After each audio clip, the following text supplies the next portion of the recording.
The card on the bottom of the deck is the Knight of Stones. It's represented by Wolf. Stones is Taurus, Virgo, Capricorn, typically, although it can be more an overall energy for some of you, having to do with how you manifest your coin. In other words, say you're changing jobs. This could be about changing jobs. Moving from one place to another, but putting some energy, movement, travel, taking what you've learned and applying it in some way in the earth world.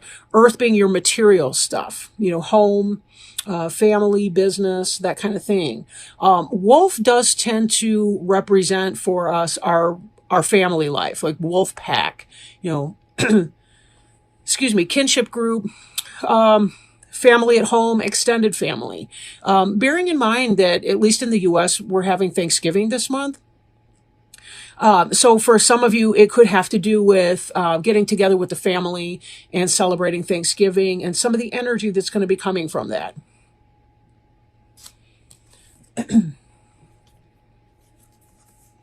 Now, looking at something in your recent past, or it could be the present tense, but that is moving into your recent past, we have the Four of Arrows, which is rest, bodily rest, mental rest, just kind of taking some time out. Maybe some of you are having a 4-day weekend if you have Thanksgiving and Black Friday off, but taking some time to meditate and rest, relax, kind of withdraw from things. Get a sense of where you need to go. We understand that with a butterfly, for instance, it's when you go into the chrysalis phase, when you withdraw from the world. You're alone in your cocoon, or I'm going to mix up butterfly and moth energy. It's just going to happen because that's who I am and what I do. But so imagine that you're kind of in that chrysalis metamorphosis stage. You've wrapped yourself with this silky crap or whatever, and now you're withdrawing from the world. There's a great deal of change. Metamorphosis that's going on behind the scenes. And this is kind of you when you withdraw from things and take that time out and do some self-care, some rest, some relaxation. And then when you emerge, you have a better sense of what it is that you need in order for your ideas, your dreams to take flight. This is about refocusing and taking the time that you need, taking time out to be able to do that. So let's bring on board our next card that we see here, the Eight of Wands. Eight of Wands is hearth fire. For some, this could be physical symptoms like heart issues. It could be heartburn. The hearth is the center of the home and the family. For those of you that are in good health, positive health, hearth fire is about communication and lots of communication coming in. It's about travel. It's about the things that the family centers around for warmth, literally, physically, symbolically, right?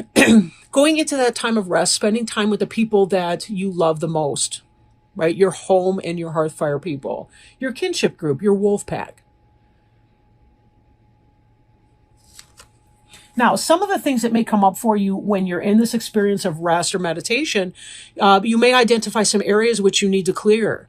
And so that's going to be consuming your thoughts a little bit. We have to be able to clear things out in order for new things to come in.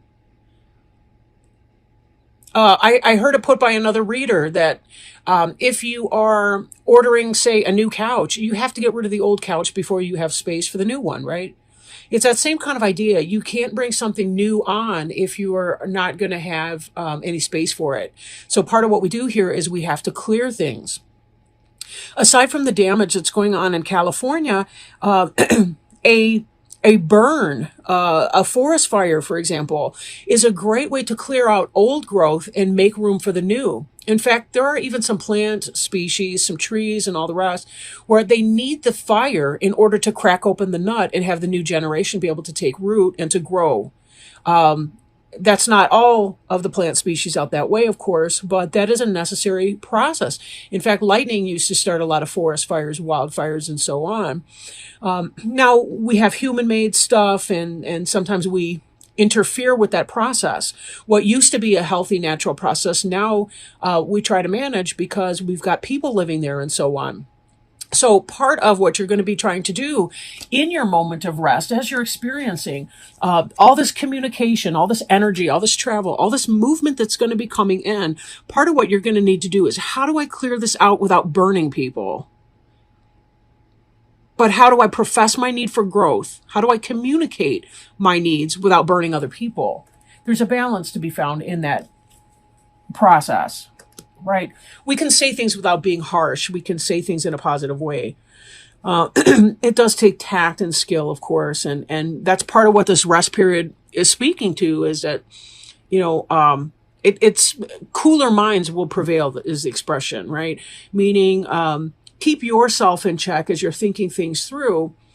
There may be a better way to do it. Sometimes things get kind of chaotic around the holidays, and passions can flare up. Choose your battles. And do we have to win? Sometimes it's about, do I want to win this argument, or do I want to be happy within this? Now, be on the lookout for issues of balance, right? Issues of balance. Some of you may find that you are really feeling at peace with yourself, and this may be in part because of this rest energy that you're having, and being able to take that time to meditate and really connect with your essence. What is the truest piece of you? We have here the element of the sun. We have the yang represented in the white horse, the red horse, the yin. We have the moon element and energy over here. We have a symbolic primordial egg with a fetus or an embryo in it. And the idea is about finding a way to balance opposing forces within yourself, so that you can, let me put it this way. There's a card called the Chariot in other decks. And one of the things is, there's two horses, typically a black and a white horse, or, like this one, a red and a white. And they represent opposing elements, opposing forces within one's own self. And it's about bringing those two together, hitching them to the same wagon, and harnessing those forces to move in a singular purpose or a singular direction, right? A lot of things that we have, for example, are just such socializing influences. There's healthy ways to do things, like say a kid's having anger management problems, you put them into some kind of sport where they can burn off some of their steam. Marriage is a healthy outlet for sexual appetites, right? So there's places we can do, we can take some of our more mysterious sides to ourselves, our shadow side, and we can try to find a way to express that need in a healthy social way. And that's part of what the card of balance teaches us. Now, the card of balance can be likened to yourself, the Gemini, in that here's a person with those conflicting dual natures, the twins, so to speak, more like fraternal twins, a brother and a sister than, identical twins. But it's the same type of energy here, trying to bring that forward, trying to find a balance within yourself that you can move forward in a singular purpose, in spite of the fact that some of you may be experiencing some conflict throughout that. Now, we see here again the same sense of a primordial egg in the moon card, front and center, right? We also see a lot of the wildness of nature. The moon can typically represent deceit, things that are hidden, things that may not be out in the clear, things that are a struggle, right? Things that are a struggle to bring to light. In fact, one of the lessons of the wolf is that the wolf is not just a sweet domestic animal that is loving within its pack members and so on. It can also be very, very savage. And it's about the balance of these two impulses and trying to allow your more domesticated side to come forth in here. That's part of the socialization process, and that's part of what makes civilization work out, is that we have to temper some of our wilder, baser, more primeval senses to bring forward something that can live in a harmonious social system. I don't know where the hell I'm going with any of this. It's just kind of coming through, but whatever. There is some sense of a struggle, however. There's something that's on your mind that's sort of bothering you. Eight of Arrows can be the anxiety card, right? Anxiety, I must have told 100 clients this in my career. Anxiety has to do with when our thoughts, white horse, and our emotions, red horse, are at odds with one another. We tend to, well, oftentimes what can result is an anxious state. Look at the lack of color in the Eight of Arrows card. It's like black or white, whereas the Balance card is so harmonious and so lovely. Balance is also about healing. You'll notice the caduceus that's represented here with the horses, which is an old symbol of healing. But with the struggle card, this can indicate some level of disconnect from reality, disconnect from self. And when we tie that back with the moon card, there may be some level of deception, dishonesty, things that are not being said, things that are hidden.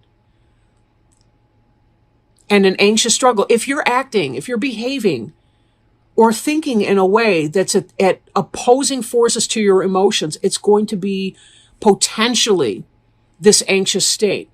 I think about anxiety and particularly panic attacks in a person when, if you're thinking one way, like I should, to be concrete, I've got clients that are in substance abuse recovery. And one of the things they'll tell me, oh no, I'm not having any cravings for any drugs or alcohol, but the reality is that their biological wiring has changed in their addiction. And on some deeper level, they seriously are craving, but they're in denial about it. They may not even be aware of it themselves. They want recovery intellectually, but yet their biochemical brain is telling them, I gotta have it, right? Opposing forces. So a lot of times they'll be having panic attacks in the middle of nowhere, for seemingly no reason. There could be a trigger, but maybe not. Sometimes it really is just about the biochemistry is kicking out some sense of desperation, in hopes that they lose control and use again. It really is like having a foreign animal hijack your brain in a sense, right? That's one example. The other thing can be, we love someone and yet we're really, really having a difficult time telling them something that's uncomfortable, right? Or it's hard for us to say something, that's, you don't want to say it to your family member because it's going to create a problem, but yet, you're trying to live maybe a fake or less than authentic life with around your family, especially around the holidays. Things just get so darn tight and tense. So there is a need to clear something away, something that's been creating potentially this anxious state within you. And this is about understanding what exactly that is, what that means for you. Being okay with the fact that you may not be the person that you intellectually hoped that you were.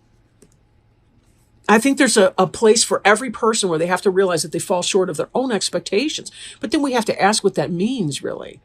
Five of Cups in this deck is about ecstasy. It's about ecstasy. Spiritual ecstasy, physical ecstasy. Cups is the suit of emotions and spirit. So in some way, this card is about the yes.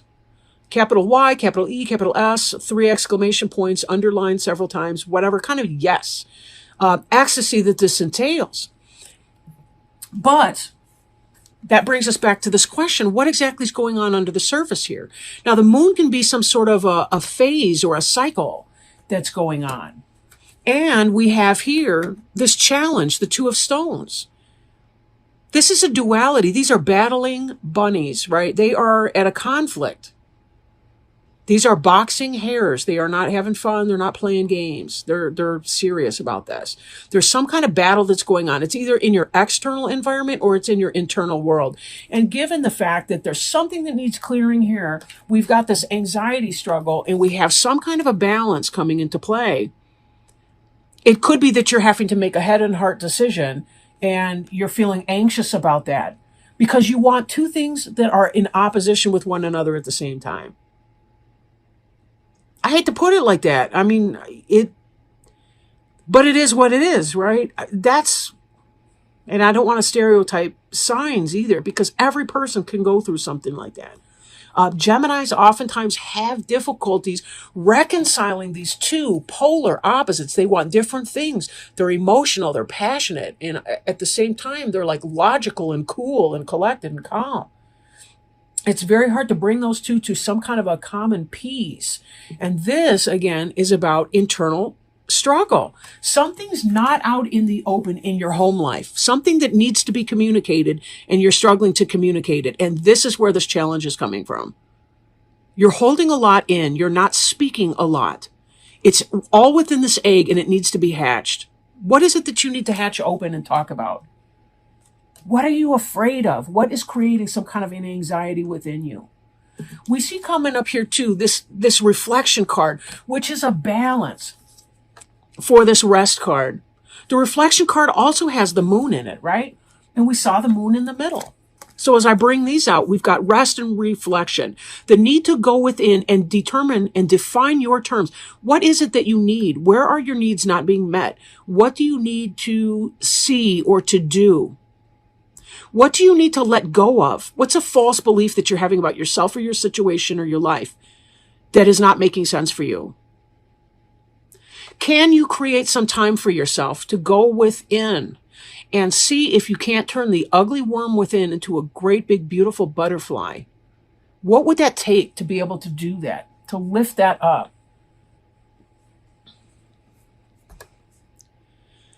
Reflection is like the rest card on steroids. It's about working with the intuitive nature of the self. It's about working with lunar energies, with yin energies, high priestess energies.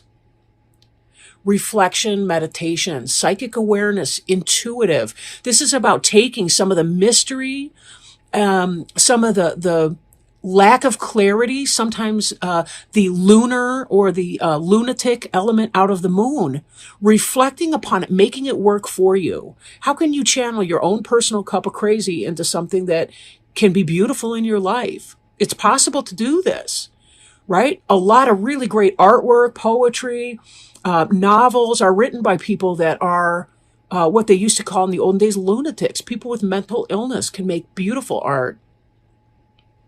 They can have an amazing contribution to society. Now, this doesn't literally mean mental illness per se. This just means there are wild parts of ourselves that are often unacceptable to ourselves, even if it's simply because there's a societal norm or a stereotype or something that we need to reconcile ourselves to, that we fall short of some arbitrary mark, whatever that looks like. Where is your mark? Where is your line? This conflict is affecting you on an internal level. And so you're going to be keeping people at bay over these holidays. You're not going to want to let them in to see that. It's going to affect how you are relating with your pack. What do you need to get rid of? What's causing you anxiety? How can you reconcile those two opposing factors? And taking some time to reflect. Taking time for self-care. You know, I get snappish if I don't have enough self-care. If I don't take time away, I get snappish. And it's not even the person that I'm talking to. It's just that I've had my limit. I've used up my words for the day. Now I need some space. I got to space out, put the headphones on, whatever the hell happens, right? It's a major arcana card, not surprising. And it's called the Hierophant. And the Hierophant was kind of like a high priest, can represent certain things. Let me read this to you. It's kind of long, but I think it's worth it. Honorable Lord Crane is the ancient symbol of spiritual justice and longevity. It is both a solar symbol and a herald for death. So here, just in the part about solar symbol and herald for death, we see the bringing together of the yin and yang energies, these balanced energies of polarity, right? And let me point out too, because it just now occurred to me, we also see a crane right here. Could be a heron, but it's a wading bird, clearly. Right here in the moon card that's come on board. And we also see it here in this reflection card. Now, this is a heron, this one here, a great heron. But heron and crane are very, very related. Okay, so let me stop interrupting myself rudely and moving on. It is a solar symbol and herald for death. This contrast is significant in that cranes teach the need for both life and death as part of the same process. Oh, and that's that butterfly again, the death of the worm or whatever to become this butterfly. Okay. Crane always heralds the end or change of old ways so that a new expression can be born within them. Being a wading bird, a crane moves between water and the land, earth and sky. Its movement between the worlds, between realms, and between times can help us learn how to draw upon our own innate waters, our intuitive faculty, awakening a freshness within tradition for new growth. In more ancient times, the hierophants, the priests and priestesses, were schooled in walking between the worlds with all that it implies. Oh, that's that reflection card again. Cranes reveal how past lives affect the present. They reveal how death is just a transition and not an end. They open doors between all worlds, realms, times, and traditions, stimulating new tangible spiritual experiences. Crane always awakens us to the ancient ones, the beings of spirit in the various spiritual realms, including that of the fairy. Now is the time to draw upon ancient teachings and to find ways of re-expressing them within the modern world and within your current life. The crane, because of its link between worlds, awakens past lives, reveals how ancient we truly are, and how the past is affecting our present.